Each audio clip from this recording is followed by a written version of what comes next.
Welcome back to the Monte and Wolf Show. It's been a long off season. We haven't done one of these, I think, since like August or September, whenever the gauntlet ended. So we are here once more to fillet Koreans enthusiastically, as should be the name of this show. You're back for another season of casting the LCK. T1 is back with their lineup. Gen.G is back with 2/5 of their members with the new super team. We had a banger last night between the new rosters of Dplus and KT Rolster, even though I hate this new version of KT. I do like Perfect. So where do you want to start, Wolf? What has been your most exciting revelation of the new year? I mean, I think the main thing for this first week of LCK, which is what we already knew when we saw the roster lineups, is that there's a very clear top half of the LCK and a very clear bottom half of the LCK. I don't know if the gap has ever been wider, because in the past we had seasons where a team like Live Sandbox is on the bottom half, but they can have one good game and take a game off T1 or take a game off of Dplus, or maybe even upset one of the stronger top 5 teams. But the East Side teams look like they're going to stay over there this season, because it's hard to even say who's the 6th place team. Like, I would probably put FearX there now. We'll talk a little bit more about tier list later, but the rest of the teams, the weaker rookie teams and the new restructured Bro without Umpty, just seem like they are... some of them could be worse than some of the challengers teams we have in LCK right now, so... It is going to be a long season for some of those games. I think we're going to have some of those East Side versus East Side matchups where it's going to be a little bit hard to cast. It's going to be a little bit hard to watch. I hope we see some improvements for some of these weaker teams. But on the strong side, we have a lot of super teams. Obviously T1 staying together. We have Gen.G super strong, Hanwha Life looking super strong, KT surprisingly not as bad as I thought. Dplus decent. So, there are really strong teams in the LCK, but there are also really weak ones. And that's like kind of my takeaway. And that's what we kind of already knew was going to be the case when we saw these rosters. Yeah. Look, I think that it makes sense. The league is also currently unsettled. I'm sure you guys are aware of the open revolt that the teams are in, issuing public statements about the financial viability of the LCK right now. They currently don't have an official streaming partner in China. And so it's a bunch of co-streamers who are kind of handling the Chinese side. Well, as I understand it, those negotiations are ongoing to find a Chinese partner. And just to quash any rumors out there, I looked into this, and what I've heard is that it's not because of the Gen.G issue. It's just a business deal issue, for what it's worth. Yeah, I mean, it's hard to know like the facts of this, because a lot of this stuff is kind of under wraps at the moment. And at this point in time, it is scary that there is no Chinese partnership, because that is where, in most esports leagues around the world, a lot of the viewership comes from. Usually a majority of the viewership comes from. So yeah, but the value of that viewership is just so low. Like, it's so difficult to monetize the Chinese audience that it can create big numbers. But again, those big numbers we always call into question, because there's very little ways to authenticate that those numbers are even real. So there is quite a bit of a problem, I would say, with the Chinese language side. It's not an inconsequential blow to LCK, but I would just say that, the more valuable audience is still actively watching and participating. And I do think that issue is going to be resolved in terms of finding an official Chinese broadcast partner over time. It's just too popular in China, and it's a matter, I think, of working out the business economics behind it. Yeah, absolutely. I think we've had just the esports winter encroaching, and it seems like it's pretty full blown now across the world. But the teams have been kind of somewhat openly complaining about the viability of the LCK for a while, because of expensive player salaries, which is why we had some regulations come through at first that didn't really come to pass, and then we had the SFR, basically a salary cap, come through, which is like kind of slowly rolling out. So now, teams kind of continuing to say like that we're having a tough time, and I personally think that some of the things that were on that list are a little bit unrealistic, but at the same time, I also think it's a good thing that teams are openly, challenging the current model and stuff to do what's best for Well, them it's not because we working. need we need this league to survive. So I think I mean, challenge is good. straight up, the teams have extremely valid complaints. If you strip away all the like number of games baseball bullshit, which I'm not going to get into here, I mean, fact is, Riot has missed their financial projections on LCK. LCK teams are paid less in terms of revenue share than the other leagues around the world, despite the fact that this is the World Championship League for the most of the World Championships in the last couple of years consecutively now, and it has massive viewership. I mean, there were over 1 million viewers for that T1 versus Gen.G regular season match on day one. So, I mean, this is a huge business problem, and I'll say this, Wolf. I'll say this. You guys may not understand the gravity of what it means that all of these teams, except for T1, according to Joe Marsh, who then deleted his Twitter, wrote a joint statement about this. But let me tell you something. The companies that own many of these teams, Hanwha, KT, SK Telecom, these companies are bigger than Riot. And so for them to get angry enough to publicly release a statement when this is like a rounding error on the balance sheet of their marketing budget, I think that should tell you a lot about how badly this league is being run and how badly esports winter is affecting the teams that are in partnership with Riot, and how it is fundamentally not business. It's not sound business in the long haul for Riot to be hiding the value of this marketing in terms of the digital goods that they sell on, as a result of esports. Like, you may not be familiar with these companies, but these companies are fucking They are huge. massive. They are huge, Like, and way bigger than Riot. like I'm talking, Hanwha has a skyscraper in on the side of the Han River. But yeah, when the World's Casters were here, we took a little boat tour on the river, and I pointed it out to everyone. I was like, "Oh, there's the Hanwha building over there."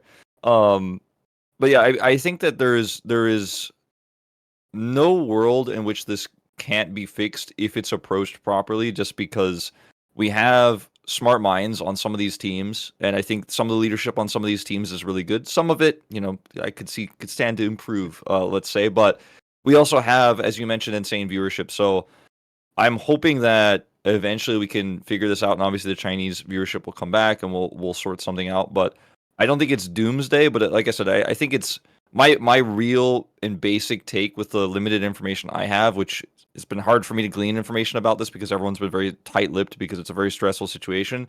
Is just that it's healthy that the teams are airing their grievances, and I know some people, including Joe Marsh, disagree that this should be taken to a public space, but that is just kind of how this industry works. If you don't get answers from those who are in power and have the control over things that are really going to affect you viably, and you have a ton of fans who would be very upset if you stopped operating your business, your only course of action, if you're not getting answers, is to speak publicly about it. And so I think it's healthy that this discussion is ongoing, and hopefully all parties can find a solution and be happy in the end. Yeah. And I think again, it just, if you don't know about Korea, if you are not familiar with the way that business is done in Korea, well, if you've lived in Korea for 10 years, how many times do you see Korean companies or individuals making these kind of public statements? This is very weird. Yeah, it's not normal. And it also, a lot of Asian culture and Korean culture is about keeping, what we call saving face, or making sure that you have outwardly the appearance of everything is going extremely well. And so to kind of acknowledge that things are not going well in a public way about something that you really care about, because these teams have invested tons and tons of money. They really do care about this. They do think this is a future viable investment. Every team that invests in And they've been LCK, doing this, beyond, League of Legends. You cast yeah, them in StarCraft, right? I mean, this has been going back. Some of these teams have been sponsored for 20 plus years at this point in we time had across multiple esports. I mean, we had teams like we had Samsung as a team. We had it in League of Legends as well, but had in StarCraft for a really long time. Big companies like that. Woongjin, who's another huge company in Korea, was a thing. So we've had massive companies sponsor these teams for all time, right? And when you see this huge investment, I think it's not teams saying like, "Yo, give me my money." Completely, obviously, it's kind of like, I want to grow with this because this means a lot to our brand, which is why we invested in the first place. And I think that, like you said, it's rare to see statements like this. And I think the way it was coordinated was a little bit bizarre. It's kind of like a press release, but uh, I'm hoping that this all gets resolved because esports is struggling everywhere. It's hard to be a sports, or rather a esports owner right now. It's hard to find the right sponsors to stay alive when viewership is also not at its peak.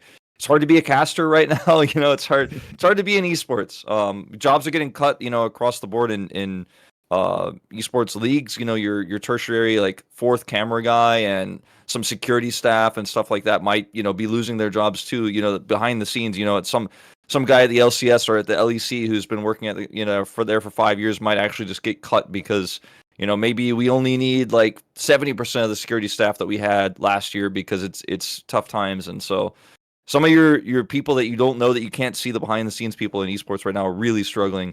And then now you could see it kind of trickle upwards to big major corporations. So it's a tough year for everyone, and let's make it work, Monty. Let's make esports work, please. Well, we're trying. Last Three Nations. Let's just say the esports winter is not so severe over here right now, fortunately, because we're a media company and we're not an esports company, so we have certain advantages. But yeah, things are looking up, at least in some ways.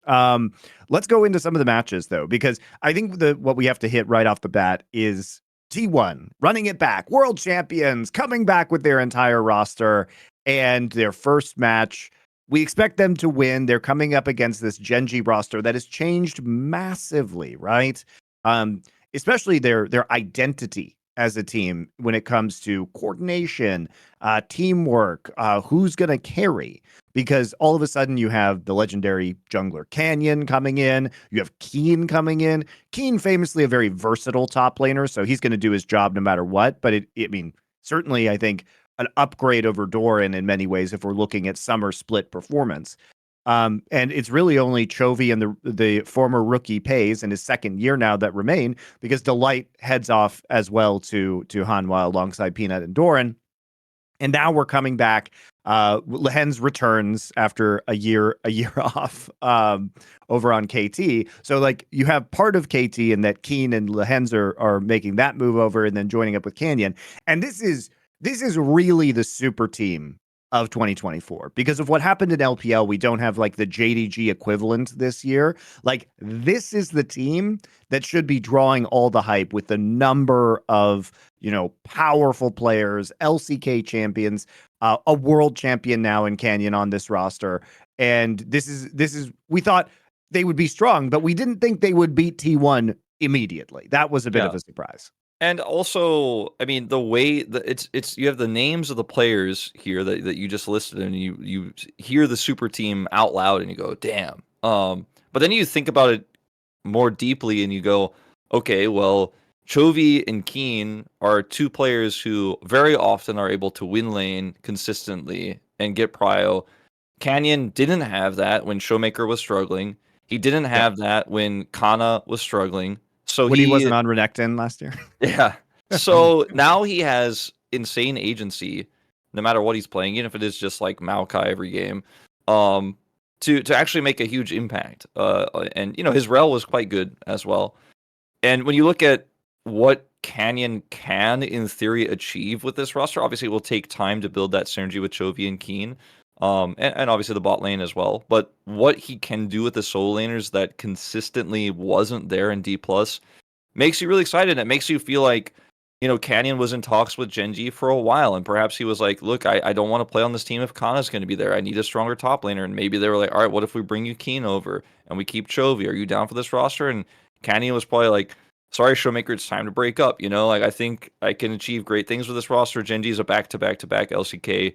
They've had that back-to-back-to-back LCK run where they've won 3 in a row now. They're looking for 4. And with this roster, I think it's very likely depending on, it's early in the season, but with this roster on paper, very likely they will go to the finals. I mean, this super team is stronger than the other ones. So I'm very much looking forward to seeing how this team develops, because we saw them last time around with the super team. We were like, oh, it's early days, like it might take some time. Nope, they just won LCK back to back. And this could be another scenario where we're like, yeah, I mean, it'll take some time, but this team should be super sick eventually. No, they seem pretty good already.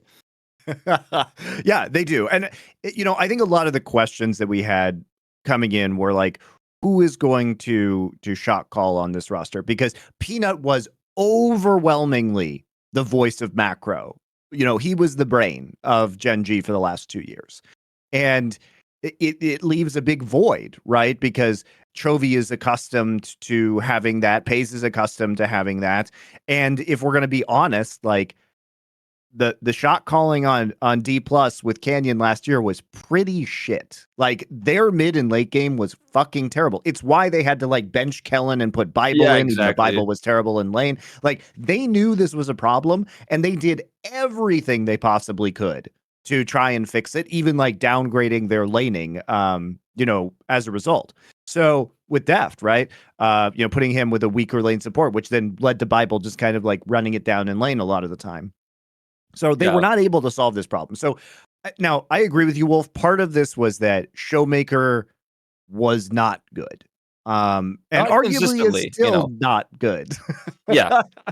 I mean, I think he has glimpses, but the 2021, 2020 Showmaker, where he's showing up every time, and he used to be featured in the LCK openings, like with Chovy and Faker, like these are our 3 mids. Like, we have 3 sick mids, and then we have like, Karis and the others. But oh,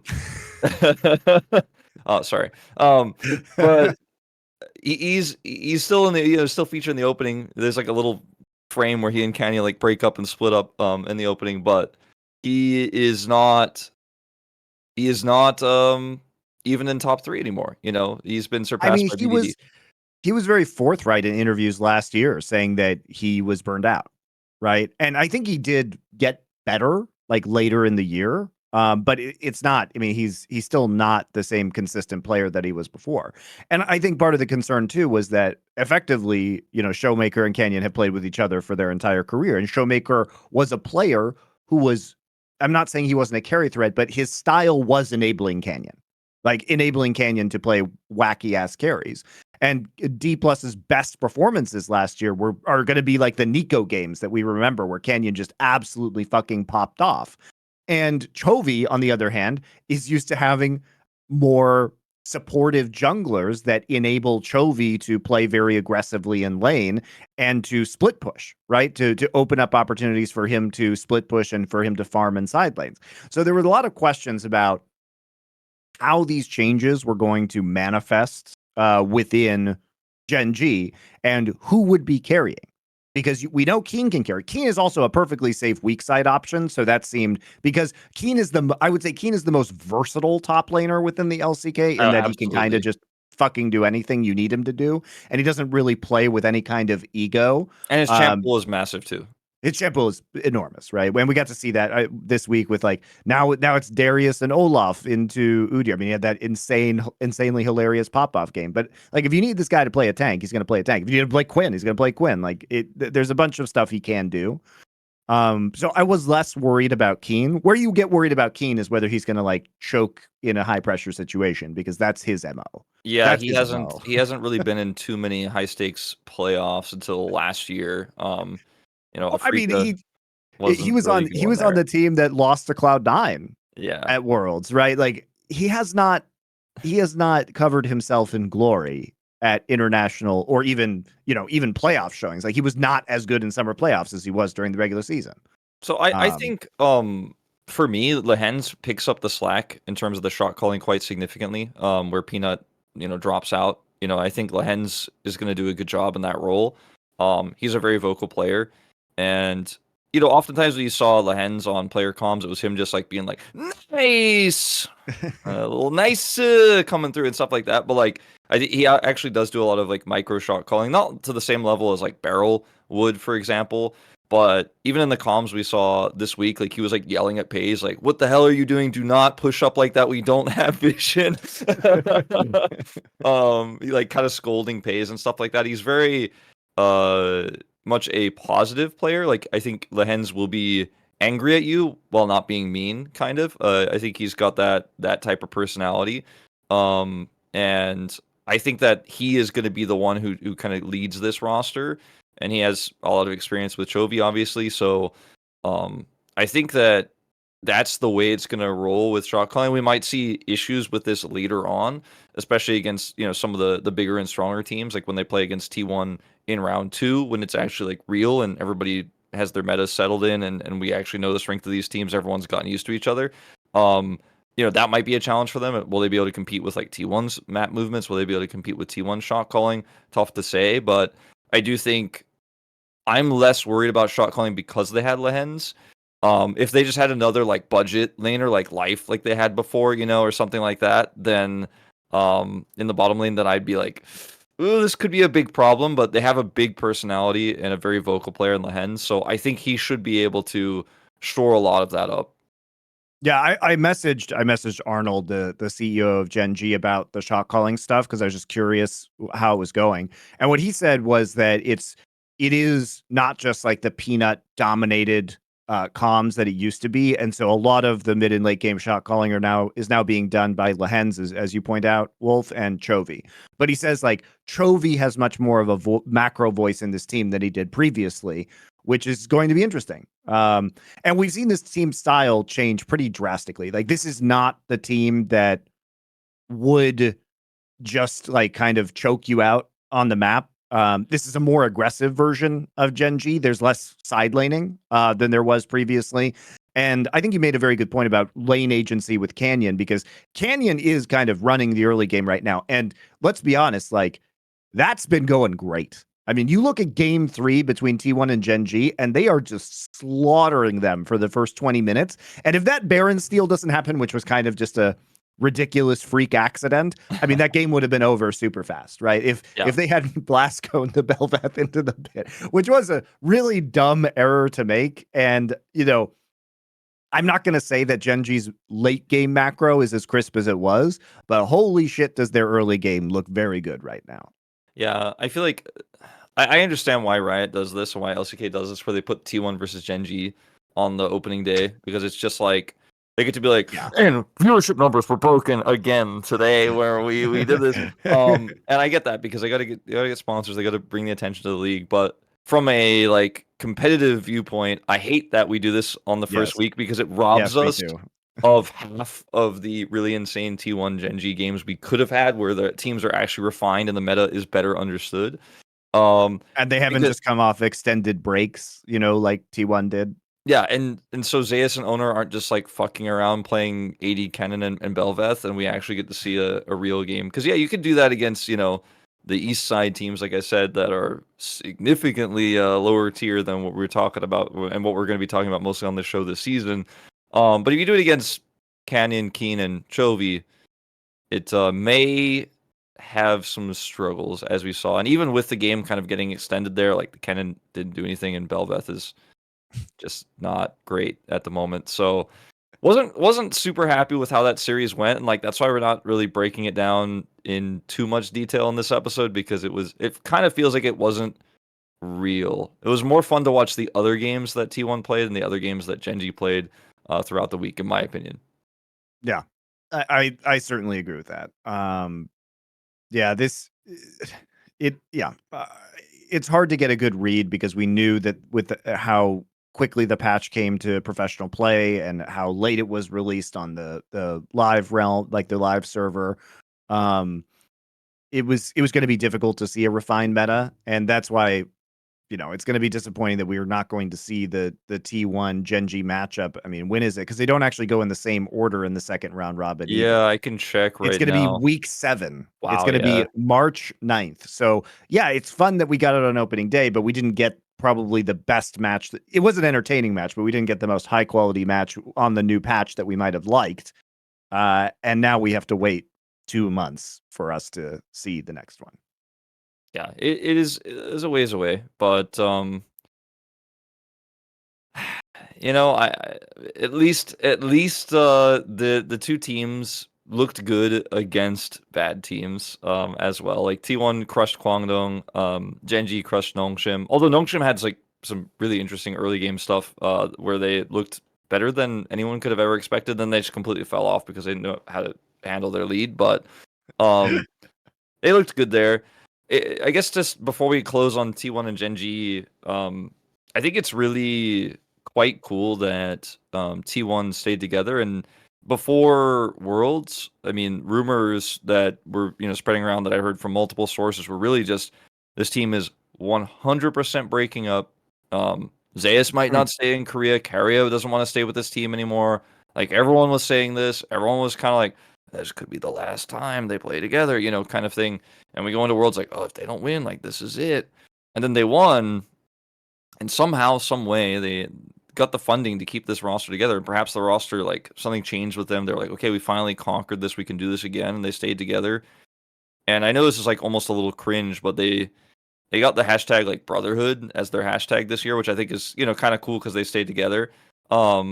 It's really cheesy and like it's kind of corny, but it's also I feel like true of where this roster is trying to head into. Like this is the T1 roster, and it would be cool if they could, with this with staying together, all the synergy they have pre-built up over the last 2 years, get 2 back-to-back Worlds titles like we've seen T1 do in the past, and get the 5th star. It's way too early to be predicting that now. I have to. I'm sorry. You got me triggered, Wolf. You got me triggered about the stars. So I was watching the new intro, okay, for the LCK, right? And it has these banners at the end. The new intro is not very good, by the way, guys. Like this one's kind of underwhelming. I know as an intro connoisseur, Wolf, you probably feel the same way. Yeah, I mean it's okay. It's all right. It's all right. It's all right. But the at the end they show all of the team banners, and on the team banner are 2 stars for Gen.G, which are not real stars because they are not. Let me be very clear. They are not Samsung White or Samsung. There is no. They bought a slot, guys. There isn't any kind of ownership, overlap at all. There's no management overlap. So if you believe that Gen.G won 2 world championships, you must also agree that Shopify Rebellion now owns all of TSM's titles in LCS. You must agree to that because it's the same exact shit. And I find it absurd that Riot has basically just like rubber stamped Gen.G taking Samsung's titles. There is no similarity between these organizations. I mean, and I say that as somebody who likes Gen.G. You should talk to Arnold about this because my understanding is from talking to people at Gen.G and from talking to Riot about this that was part of the acquisition deal was that they keep the titles. I understand, but that's not how this works, Wolf. They don't just get to buy titles that belong to somebody else. Those belong to Samsung. Samsung has exited the scene. And so unless there is some sort of precedent that Riot is willing to set about all titles being associated with slots, which is very fucking weird. Therefore Shopify Rebellion now has like 7 LCS titles or whatever TSM has, right? That's what makes sense. I don't take as big of an issue with this because Korean esports has always done this. Like back to the Pro League days, they would always, whichever org or whichever slot was in that franchise spot that was associated with one team, when it transferred to a different sponsor or that it was acquired by a different sponsor, those titles always carried over as well. It's kind of like just been a thing for all time in Korean esports. That's just an appeal to antiquity, logical fallacy. Just because they have been doing it doesn't mean. I'm just saying, Monty. I'm just saying that's how it has been done. Okay, I don't personally have a problem with it because it's been pretty normal for me throughout my esports career out here, and like I think they even have Bro with like a LCK title because of their my god, get out. Yeah. So look, I'm just saying like they're. And it has like the old LCK logo, and it's very clear that it was Najin Sword's title. Yes. I mean, look at the Brion banner next time if you want to get triggered, because I know this is how I know this. I will get triggered. This mega triggers me, Wolf. Like this isn't just this triggers me at a level that is almost at double elimination requires bracket resets in the finals in League of Legends. It's not quite there, but this is a major Monte trigger. I think like I know that you and I feel differently about this, and I'm never going to convince you, but I do think it's a cool way to honor the legacy of Najin in a weird way, because they don't have a banner because they're no longer part of the LCK. The same way that it honors Samsung's legacy as well. We could just give them banners. You realize we could just add banners with the actual teams that won. Sure, but then we have a lot of banners we got to add. Then Oh, that's so disappointing. More history for the league represented in physical form. I'm just saying, Monte. I think it's okay. I don't think it's a big deal. I think the Korean fans like it. I think most Western fans don't remember. They don't care, and it triggers you. But I think it's going to be all right. It's not. So who owns? Here's a question: Who owns who owns some of the CJ? Who owns like the Azubu Frost title? I'm curious. That I don't know, because I don't know if CJ was really acquired by any team. They weren't, right? Like, I mean, they Rox dissolved the Tigers, roster, but like that team would have had to have gone somewhere, right? Rox Tigers has, or Hanwha Life has Rox Tigers, for example. And I actually don't know who's in possession of CJ at the moment. I can see like if Because it there's, would have been a Zubu Frost that went to CJ, and then CJ dissolved their entire CJ Entus dissolved as a team. yeah, I don't think they're attached to anything in LCK at the moment, just from looking, like reminding myself, I'm looking through CJ's history right now. All right. Well, by this logic, Let me I know if am we're now. wrong in the comments. I'm the LCK champion because this is unclaimed, and apparently all you have to do is say it's yours, and then it's yours. So, Well, you don't own a franchise spot in the LCK, Monte. And you can't buy CJs anymore because it's not for sale. I don't know about that actually because they sold OGN, so maybe I can actually buy the CJ Entus assets. If I bought the CJ Entus brand, do I own the title, Wolf? I think so. And if you ever entered the LCK, the MonteCristo team would actually have the star. All right, that was an aside. Let's talk about T1 a little bit. I don't know how much there is to say about these guys. We expect them to be good in the future. They did play I would argue the second two games were not super competitive. From T1 versus Gen.G, just because if they hadn't stolen that Baron and they haven't gotten the miracle kill onto Peyz in game number 2, like those games would have been over. But I think that's what you see about T1 is still the greatness that is there, because their strength is the same. They see ways to come back in games, and particularly the engage synergy between owner and faker is fucking remarkable.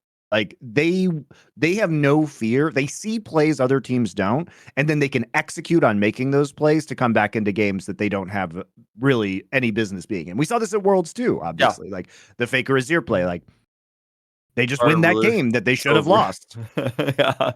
I feel like owner has, like, we have been really critical of him at times, but he is on the path to being like quite consistent, I think, and something has definitely clicked with him in this roster. So I'm very much looking forward to watching him this season, because I think he went from, oh, he's like high potential, he's decent, oh, he's fallen off a little bit, to like, oh, he's decent again, oh, he's fallen off again, he's always decent again, kind of thing, to like now his Worlds performance was pretty insane. His performance so far, again, albeit once against Gen.G where they played like and then once against Kwangdong where it was a freebie.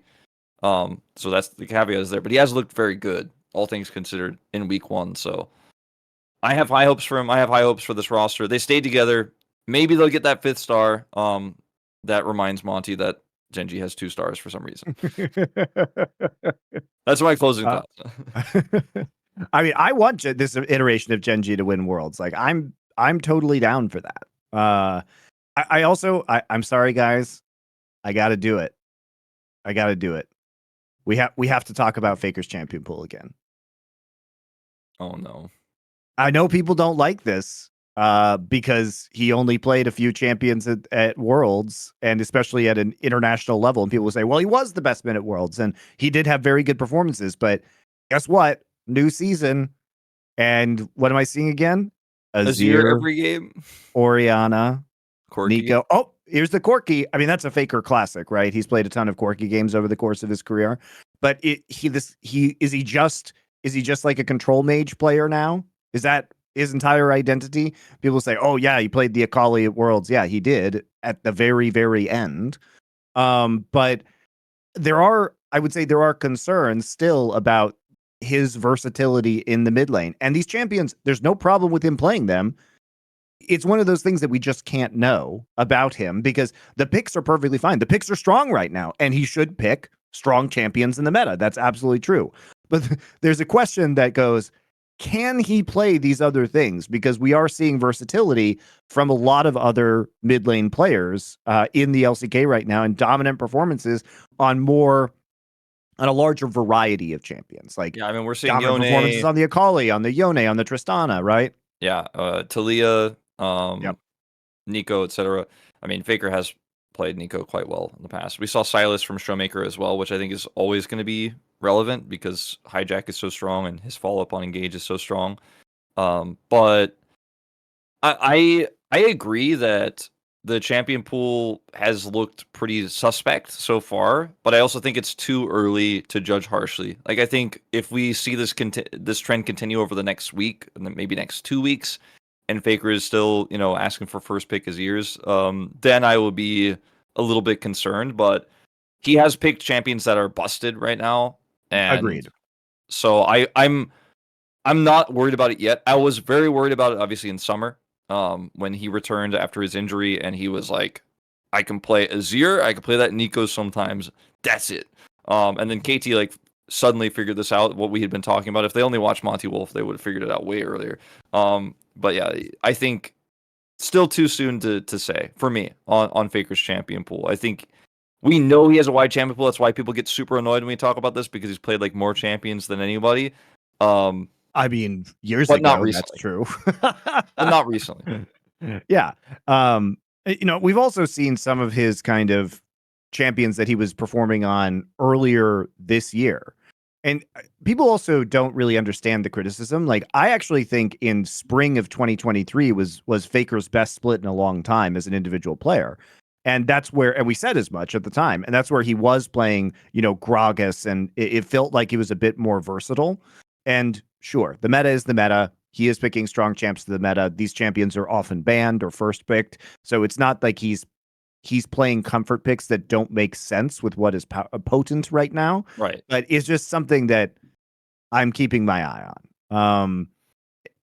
As the meta evolves, and no doubt, I would say Riot probably isn't happy that we're dealing with the same mid lane pool effectively as we were for the World Championship. That they're going to try and mix things up in future patches, and we'll see how that affects Faker. No doubt. So, do you want to talk about KT or do you want to talk about Hanwha now? We can talk about KT because Here I it hate comes. this KT team. All right, tell people why you hate this KT team.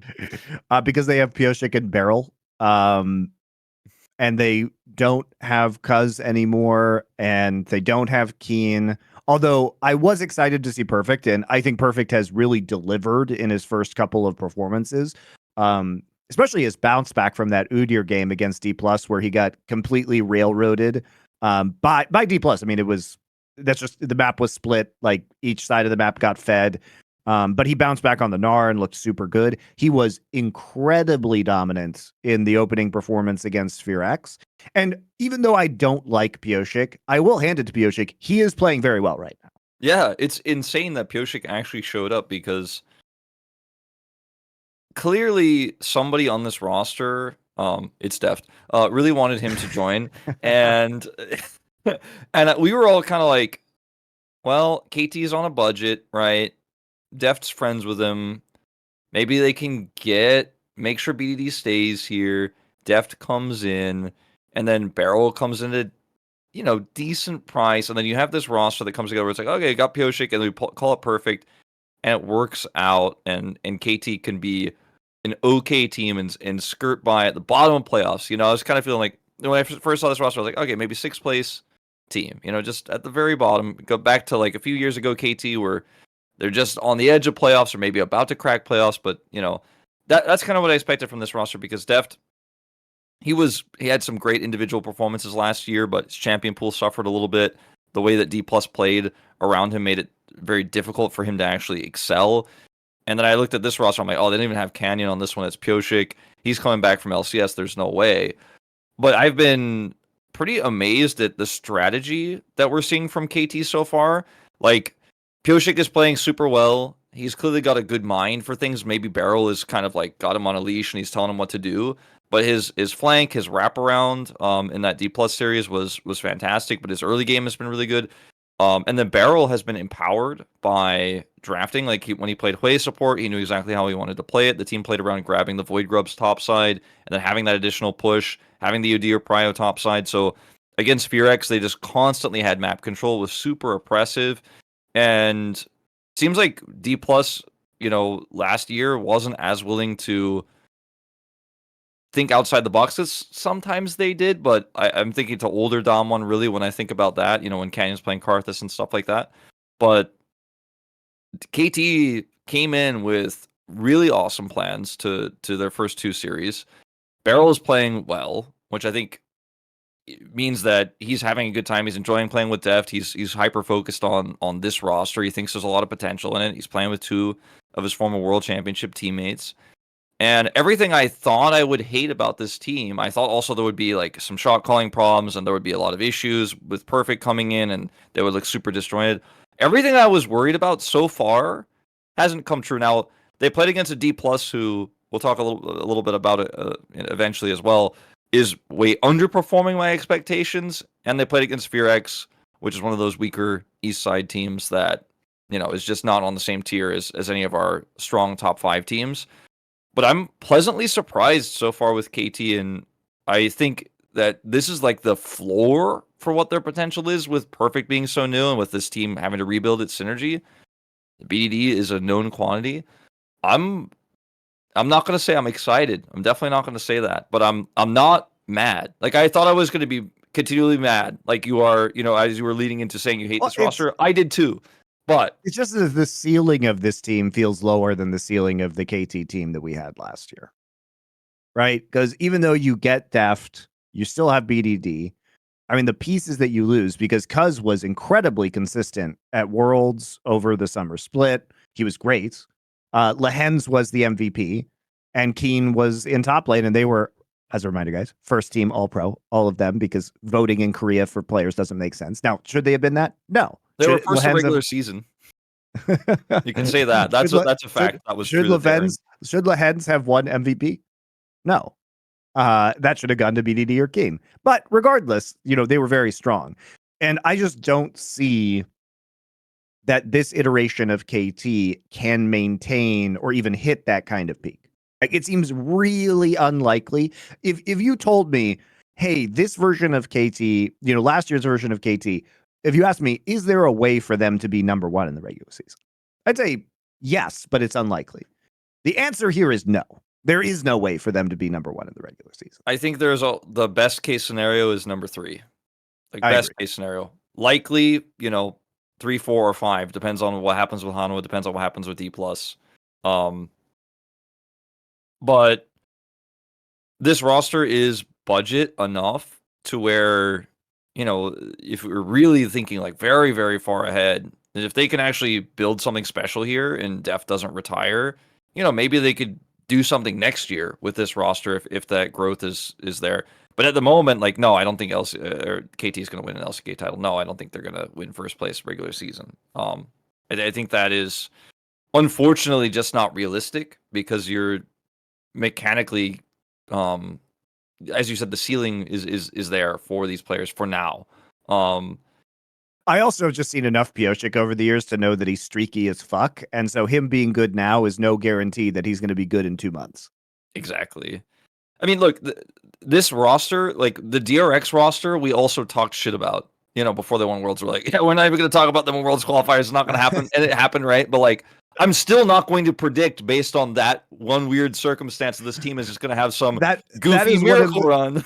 that is one of the greatest outliers in the history of League of Legends, Wolf. Yeah. And the stars had to align, and they had to patch Zergit. If it's not a Akali Silas, like, do they win because they have Zeka? I mean, there are so many questions. Required massive underperformances from Zeus and from the entirety of Gen.G in order for that to occur. So I don't think we're going to see another miracle.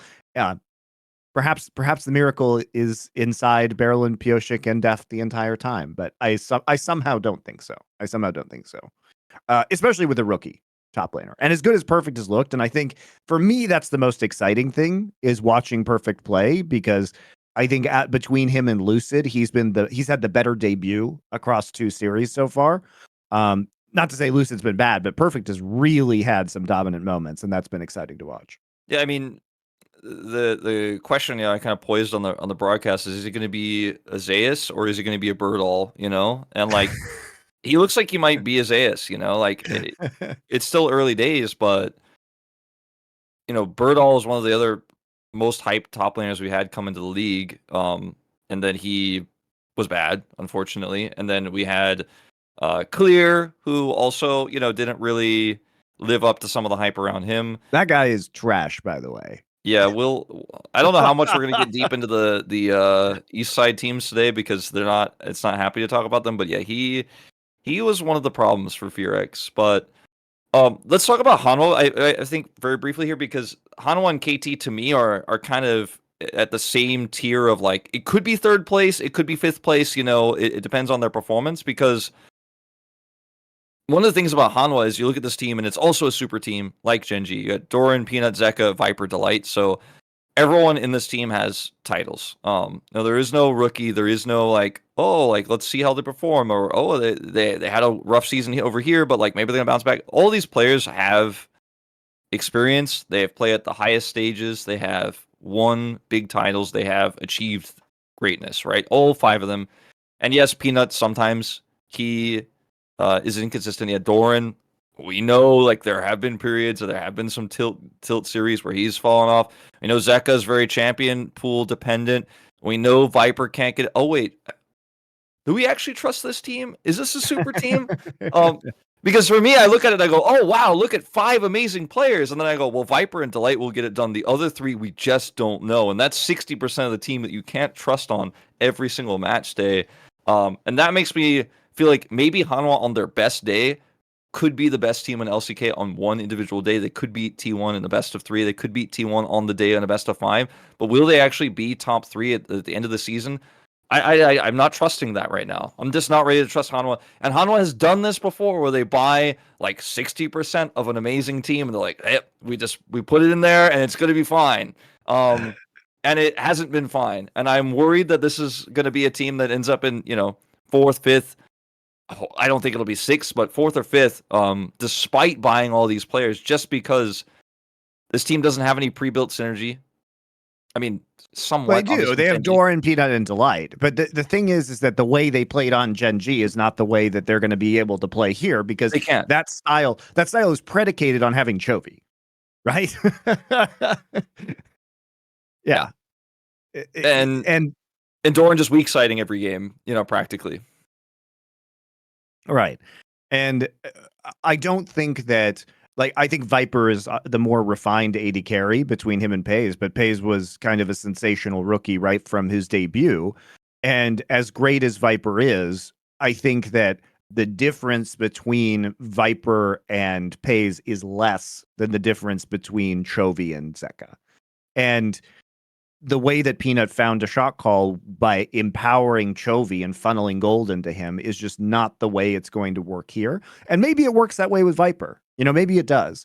But for me, Hanwha's, first off, their schedule has been soft. Like the new DRX, playing their matches have been against the new DRX and against Kwangdong Freaks, which is, unfortunately, Kwangdong is probably the biggest disappointment of the start of this season, based on some of like the scrim rumors and stuff we were hearing, and the addition of Cuz, which you would think would make this lineup better. Yeah, he's in jail.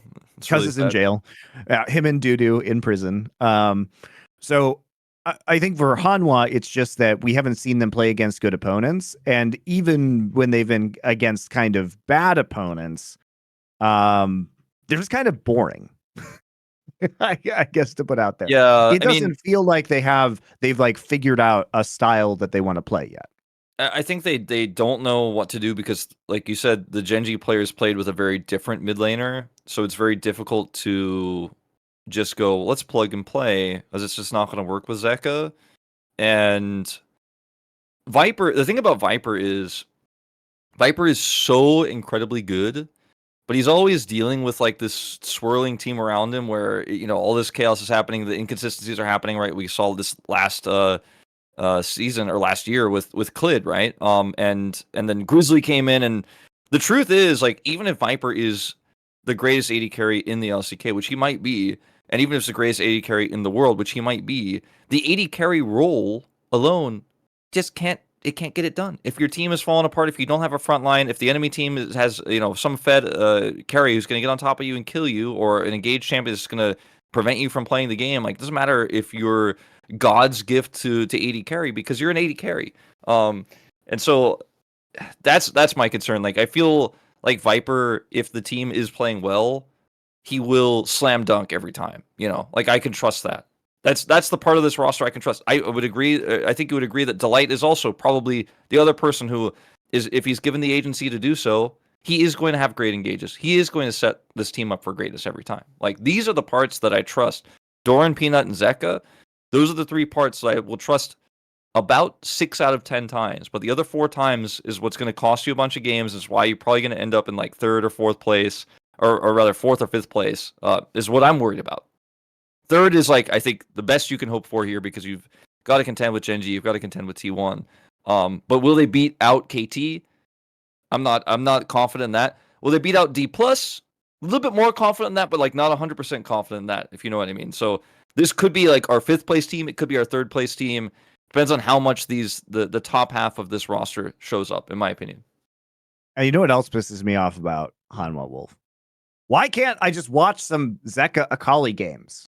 Why do I have to keep watching his Azir games? Like, I didn't sign up for this shit. Akali's powerful in this meta. Why can't he just pick it so I can watch him dominate on Akali? Yeah, I don't know what's going on with that, especially with Storm Surge at the current moment. Although it'll be much weaker soon, but I mean, I just came into this patch being like, all right, time to see some Zeka Akali. Have I gotten that? No. Azir, baby. I've never been excited to see Zeka's Azir, and that statement is true still. However, like, on paper, this should be the 3rd best team in the league. Like, with all those shifts to KT on and paper, Dplus, yes. Hanwha should be the 3rd best team. And anything less than that would be a disappointment, to be honest, for the org, I would say. Yeah. Like, there was a world where this roster was better than Gen.G, at least at the start of the season, because they maintained more of their kind of shot calling macro core than Gen.G did, right? We expected Gen.G to be kind of a mess as they figured out the new dynamic, but that has just not been the case. Yeah. And Dplus, on the other hand, we talked about it in reference to other teams a lot. Talking about like how they stack up and what they gained and what they lost. But you look at this roster, I've got Aiming and Kellen, which I think Aiming was super reliant on Lehends for greatness. And like, he's a great player. Like, when he gets resources, or if he just scales up and sits down alone while Lehends roams and gets the rest of the team ahead to then frontline for him and help him carry. He's a great player, but I feel like Aiming and Kellen, that duo, doesn't spark joy for me, because Kellen is one of the more passive players in the league, known for not really being a shot caller, known for not really communicating, known for not really roaming all too much. I feel like he's almost exactly the opposite of what Lehends is. So that doesn't really spark joy for me. Talked about Showmaker not looking great in his own start to the season so far. Obviously being very inconsistent last year too. I'm not ready to judge on that just yet. But then you go to the top side and you have Kiin, who is like the most... if you play like Mario Kart, every character has different stats. Like, Kiin is the most like all-rounder character that you could lock in, where he has like the same acceleration as he has top speed, and like his weight is medium. He did have that one really good Aatrox game where he played the lethality item, but I think Kiin is fine. Like, I don't hate Kiin, but I also don't think Kiin can save this roster. And then you have Lucid, who is very good and is arguably, in my mind, no doubt, the most hyped going into the season, before the season began, the most hyped rookie coming in. And he's very good, and he had pretty decent performances so far. But he also has his rookie moments where he's a little bit disconnected from the team. He's a little bit too fast. He's thinking like he's playing with Dplus Kia's Challengers team, where they're all on the same page as him. They have that synergy, and he just kind of flashes ults in on Vi, and everyone's like, "Whoa, where are you going, man?" we're not actually close enough to follow up on that. There are some moments. I think that will come with time. Like, obviously, he will improve massively in the coming weeks. But this team has kind of let me down so far, because I thought Showmaker would come in hitting big. I thought Lucid would come in looking like he's got a ton of synergy with this roster, just because they've had tons of time to work on that in the offseason, and he is in their Challengers team, and he does sit in on the main roster scrims, and did play behind Canyon, and had a lot of the same tendencies as Canyon. He's a very similar player, so I just kind of thought I'd be blown away this week, and I predicted Dplus over KT, and after watching both Dplus's and KT's first games, I instantly regretted that, and I was like, I want to switch to KT. It was a very close series, by the way, with KT, but KT inspired me this week in the same way that Dplus disappointed me, if that makes sense. Yeah, I think that's fair. And outside some big glow up from Showmaker, there's not a huge secondary threat on this team outside of aiming. And again, who is going to be the one to call, to fix the shot calling problems? Because we can tell last year, it ain't Showmaker, it ain't Kellen. I don't think it's Kiin from the DRX days that he was the main shot caller. So is it going to be Aiming or Lucid who are massively stepping up to solve these issues? Lucid's a rookie. What can you expect from this guy? So we're have to see either a revitalization of Showmaker, and then somebody needs to step up and be the macro caller of this team.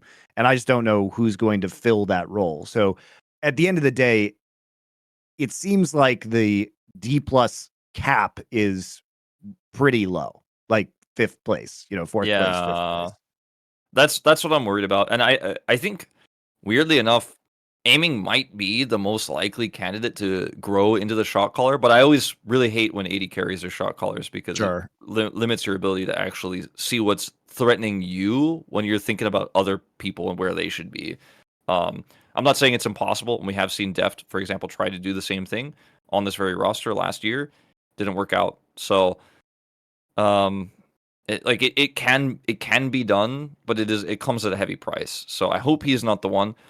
Weirdly enough, I feel like Lucid could grow into it, because he's a very vocal player. I think he's kind of being I'm the Dongsang, I'm the younger brother. Like, I'm gonna kind of like follow suit for now, but as he grows into this team, maybe he'll step up and be a bigger voice. I think Kiin, it's not his personality from what we've seen from him so far, but he also, if pushed in that direction, could do it. But I think it will take a whole season for this team to figure it out, to be honest. Yeah, it's gonna be a while. And I expect their performance also to drop as time goes on, because they're going to be one of the beneficiaries of just having kind of fundamentally veteran players for the most part in an unsettled meta. And I think that as the other teams grow in terms of kind of younger player strength and synergy, that this team may be in danger of falling off pretty hard. Yeah. I hate to say it too. Like, I really don't like it. And Lucid is coming as hype, but like, I also will say it the same way I said it last year when people were mad at Kana.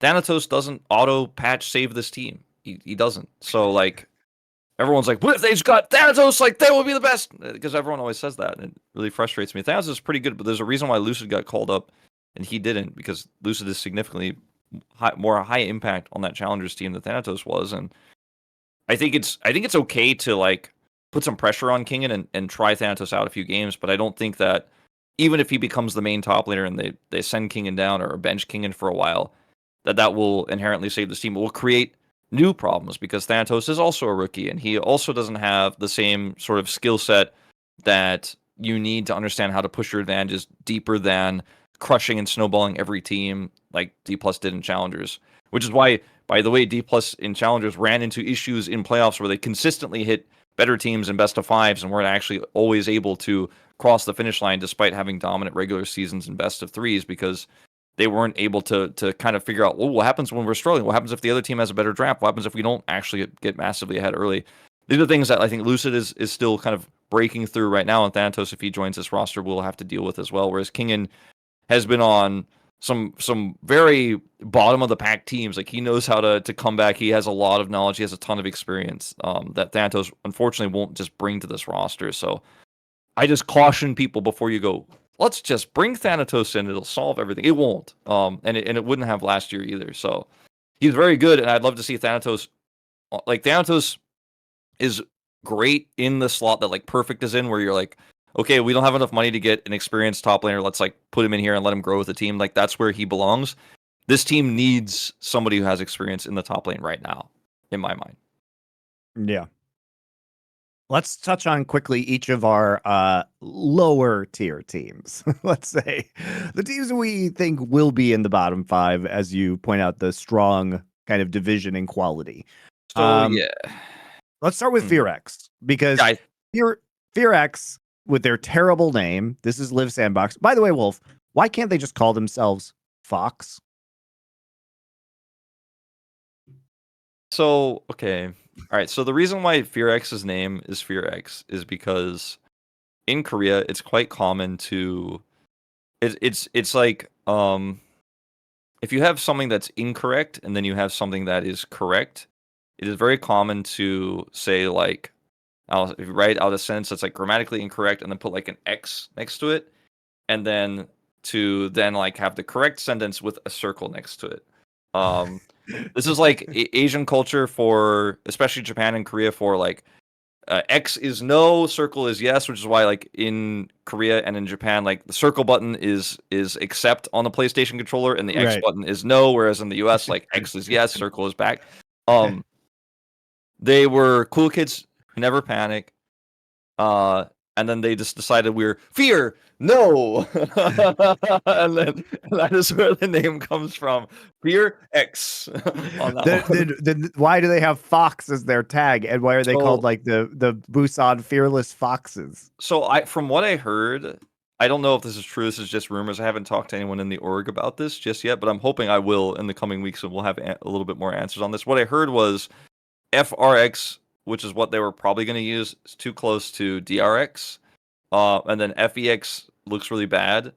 And then they were trying to solve this when they came up with the title FearX, right? Before they even got the logo. Then they decided, like, what if we go for a Fox logo and it's FOX, and then we kind of have this Fox branding alongside it. This is what I've heard was kind of like the process towards. This is very well thought out. Wolf, this is very well thought out. Super well planned. So their like full name, if you go to their Twitter and stuff, is Fearless Foxes. And then their tag is Fox. But if you call them the Foxes or you call them Fox, we've already been, kind of contacted, like, don't call them that, call them FearX. So I'm a little bit frustrated with the org on this, because you made this name for yourself. And don't say the word that's on the screen right now in front of all our players' names. Think about this. We literally say every other. I'm trying to think if there's any other one that we don't say the tricode of. The only one we don't ever say is NS, because Nongshim is also 2 syllables. We say bro, T1, KT, HLE. We say, okay, I guess we don't say GEN or Gen. We say Gen.G. We say KDF. We say DK. We say DRX. Like, every other team's tricode we will actually say in some element, right? But they don't want us to say Fox, but they are the only like tricode that's actually a word, besides bro, I guess. So this one's kind of on you, FearX, but name aside, let's talk about the roster. All right, so FearX, my problem with this is that, yes, they bounced back against Bro, and, Breon is super disappointing right now. But the problem for me for FearX is that they played an all-time shit game against the KT game. Against KT. Like, game 1, or like they are getting such incredibly strong rosters in these games and we are seeing absolutely terrible performances from them, right? You mean the drafts? The drafts they have are strong, but you think the performance is Yeah, bad? yeah, exactly. I thought like I could forgive game one of the KT series because it was the first time you saw Hui support. They had a Udyr pushing top lane. It was a strategy where KT clearly knew they wanted to play on top side, but then they also have some power bottom side. It's very awkward to kind of control objectives and then keep control of the map in that game.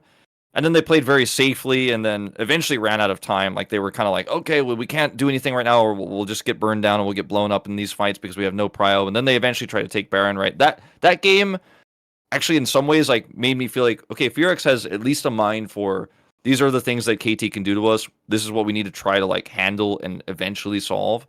They couldn't solve it fast enough. They ended up losing. That game wasn't as bad to me as the second game where it was just super disjointed team fighting.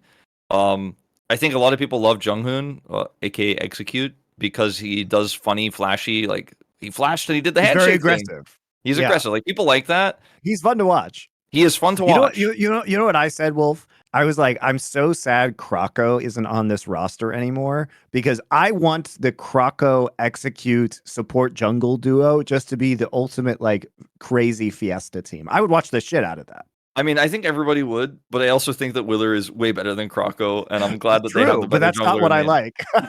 like. I think Execute, if he continues to play like this, will end up being a barrel-esque liability where it was really cool at first when he flashed forward and like got some trades in the bot lane, and then it eventually will become like everyone knows this is what Execute does. They just play super safe, and then he flashes in and dies and like loses lane for Henna, and we're like, I'm not saying this 100% going to happen, but based on this playstyle we have seen in LCK in the past, even with a player like Life who was on a super strong team, like he eventually had to be like reeled back, like, hey, let's calm down because you can't just play like this every game or people will literally just counter you. He might have to tone it down. Closer, when we first started talking about Closer back when he was on T1, we were like, oh, high potential, but definitely rough around the edges. I still feel that way years later. Like I think the guy is better than the bottom of the pack mid laners. Obviously, he has a lot of experience, but he hasn't grown as a player. And I think part of that is because he's been on weak rosters, so he hasn't been able to shine. But I think the best player on this roster is Willer. Actually, like straight up. I mean, and that tells you what you need to know. we had the brand performance against Brion, which is the first brand game that we've seen. I expected Canyon to be the first one, but Canyon's just been on tank duty. And then we got to see Willer's classic, which is Wukong, right? Wukong's not a meta pick right now. Willer was extremely good when Wukong was meta. And so it's not surprising to see him pulling that out once again and doing well. I mean, Willer has a pretty wide champion pool. He is very smart with his pathing. His objective steals are some of the best in the league, as we've seen so many times.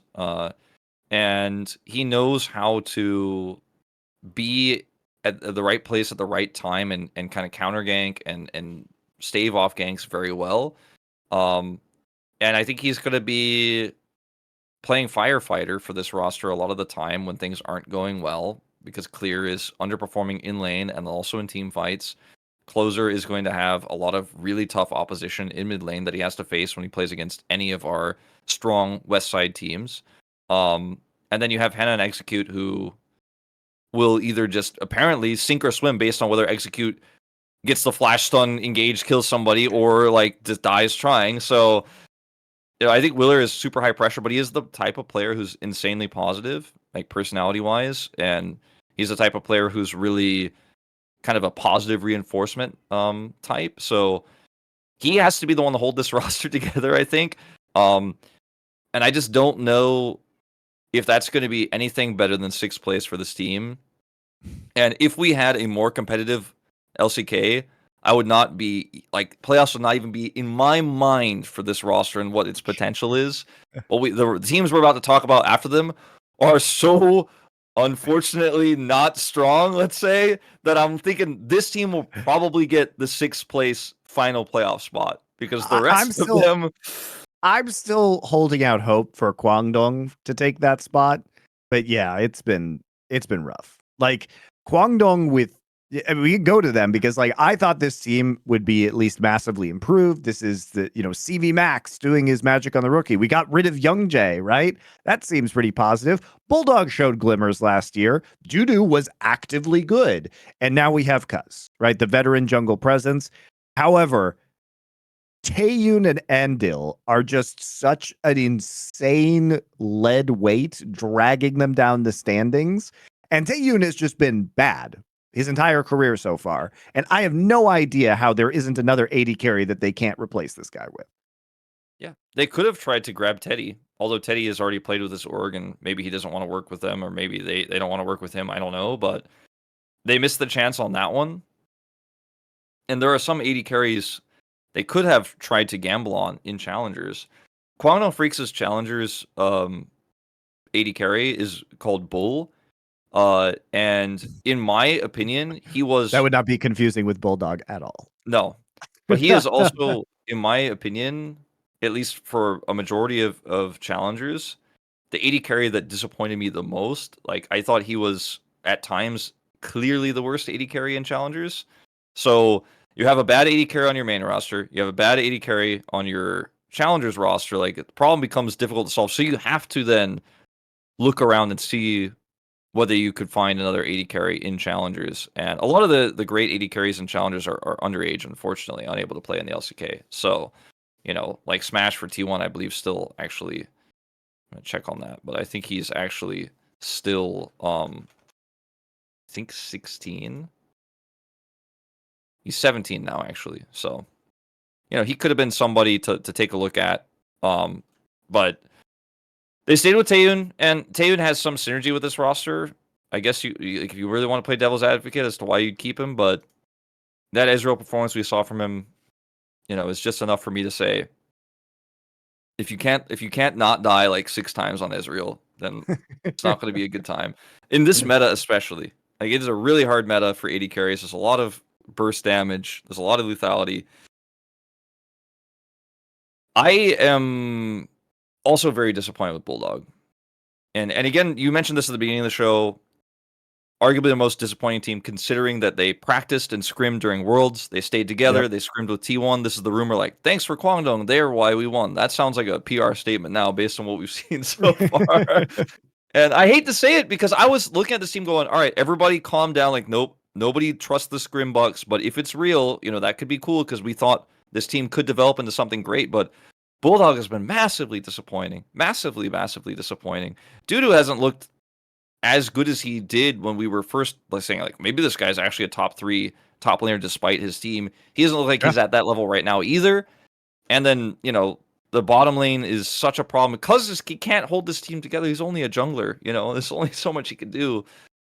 I actually put this team at like 9th place, personally. I don't have any faith they're going to turn it around.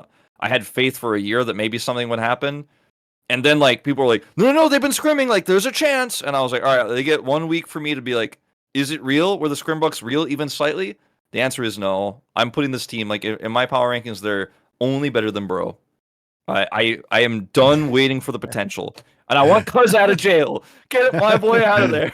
How did this guy not... Like, Cuz is the biggest loser of the offseason. How did he not end up on a better team? Why didn't Dplus just pick him up or something? Come on. Like, I know Lucid is really good, and like he's Dplus had Lucid. I mean, the question is like, how did Deft manage to eject Cuz from the KT roster after Cuz's excellent performance? Just because wild. KT probably couldn't. Maybe Cuz was asking for a lot of money, and also Deft and Pyoshik are the best friends in the LCK. BFFs there are no two forever. Closer players. There are no two closer players. And Brion, like, let's get into this because Brion at least had, the hilarity of like having good early games and like some solid early macro and getting advantages last year, and then like Giga throwing in the late game. Now they've got nothing, Wolf. It's like Lord Morgan and 4 bots. Umti's shot calling was so important to the early game strategies of Brion. And it's not that Gideon is individually bad. It's just that this team doesn't know how to play. If you want to talk about players who are undeserving of their spots like Taeyun, how is Effort still in the LCK? What does he know, Wolf? I What don't does he know know. about I Breon's don't know. ownership? He must be blackmailing him. That's the only thing I can come up with. I Because mean, here's the thing. A surely, real argument, though, like a real argument for effort, is that because he's an XT1 player, he brings actually a ton of fans and brand value to the team. Like and really, he probably is at a low cost. So that is like I'm really reaching. I'm really reaching here, but like that is like one way you could justify it, because it used to be Umpty and Morgan who got most of the fan signs, but now I'm seeing like, some Morgan signs, but it's like mostly effort fans when when Bro shows up. Just he's XT1, so he carries that fan base with him. But back to the actual like roster itself and how it performs. Morgan also has looked really bad this season so far. He played Renekton into Udyr, which is like just asking to lose, especially with the draft they were playing there. I mean, Gideon, what is he supposed to? What's he supposed to do? Their strategy for a lot of these games has been like Morgan play Jackson split push because you're the only threat on the team.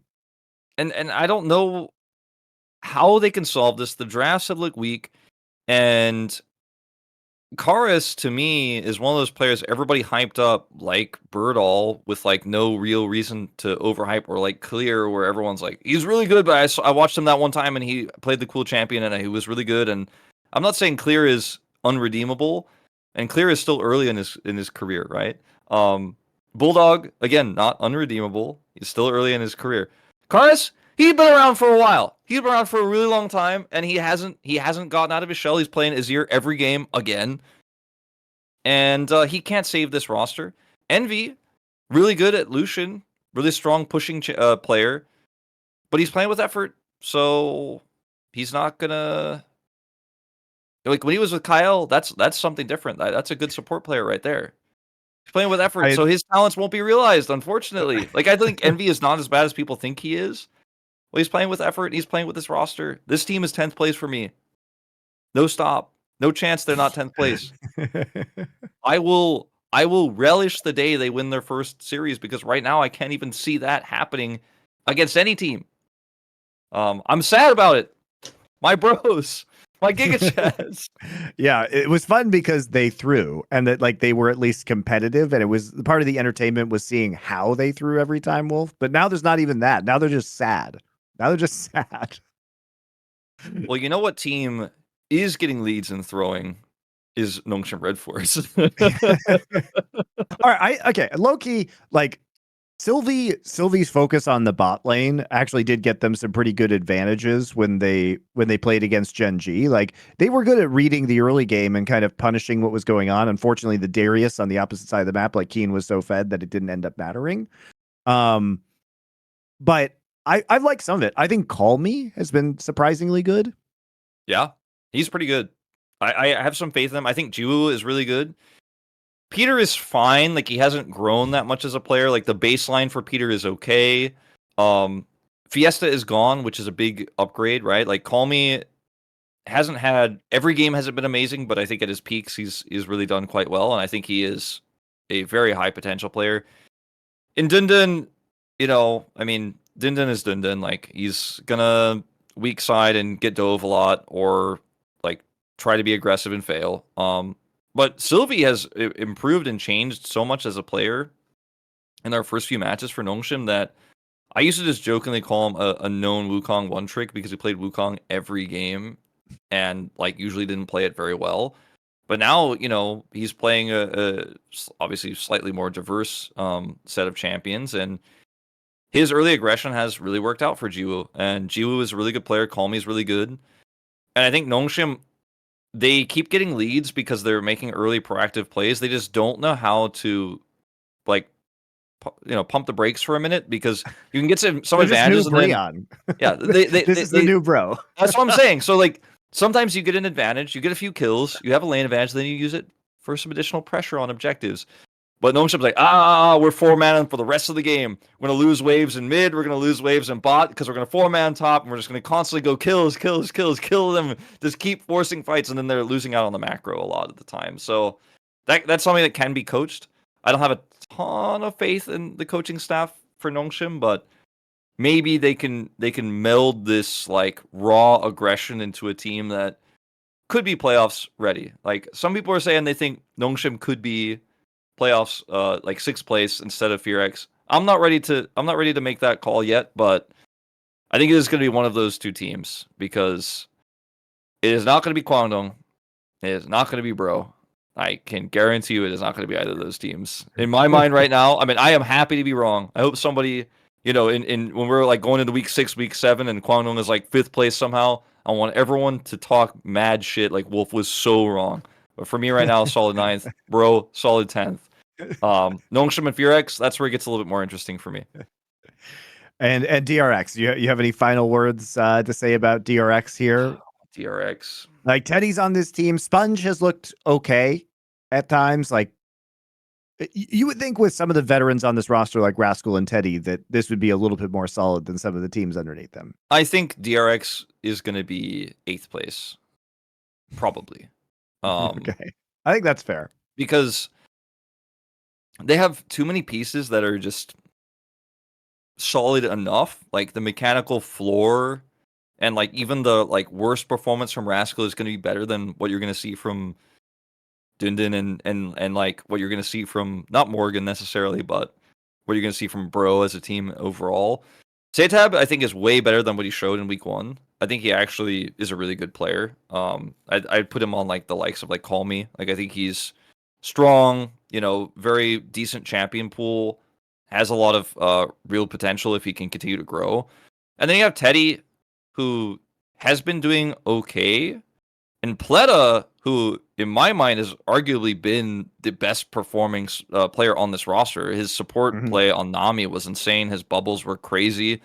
He's really good. So if he and Teddy can work something out, and then Satab gets back to like the potential we know he has, like that I've seen from him in challenges, that I saw from him when he subbed in when the main DRX roster had COVID in 2022 when he came in.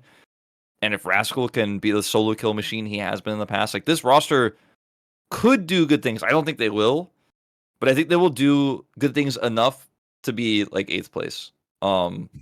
Maybe this roster ends up, if they show us better performances, the 6th place playoff team.